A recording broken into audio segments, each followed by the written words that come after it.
महाराष्ट्र न्यूजमध्ये आपले स्वागत आहे। बातमी आहे वेतनवाढीबाबतची अत्यंत महत्त्वाची। काय आहे बातमी पाहूया सविस्तर। तत्पूर्वी आपण आपल्या चॅनलवर नवीन आहात तर चॅनलला सबस्क्राइब करा व पुढील बेल आयकॉनवर क्लिक करा, म्हणजे असेच लेटेस्ट अपडेट आपल्यापर्यंत येतील। अंगणवाडी सेविकांच्या मानधनवाढीसाठी प्रयत्नशील आमदार आवडे।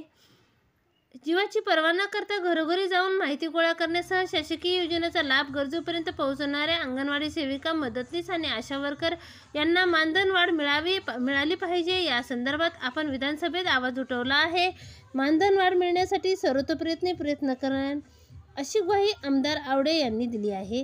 शिष्टमंडळाशी बोलताना विविध मागण्या प्रलंबित असून त्यांच्या पूर्ततेसाठी 4 डिसेंबरपासून अंगणवाडी सेविका, मदतनीस, आशा वर्कर यांनी काम बंद आंदोलन सुरू केले आहे।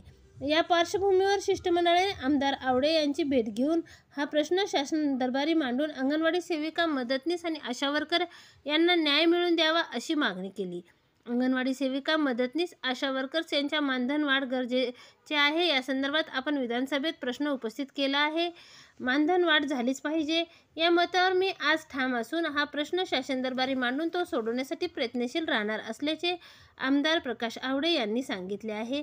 कोल्हापूर जिल्हा अंगणवाडी कर्मचारी संघ अध्यक्ष अतुल दिघे, सचिव सुवर्णा तळेकर आणि संघटक सुनील बावर उपस्थित होते। रत्नागिरी नोटिशीनंतर 705 अंगणवाडी कर्मचारी रुजू, 4300 कर्मचारी मागणीवर ठाम, 2100 अंगणवाड्यांना अद्यापही कुलूप।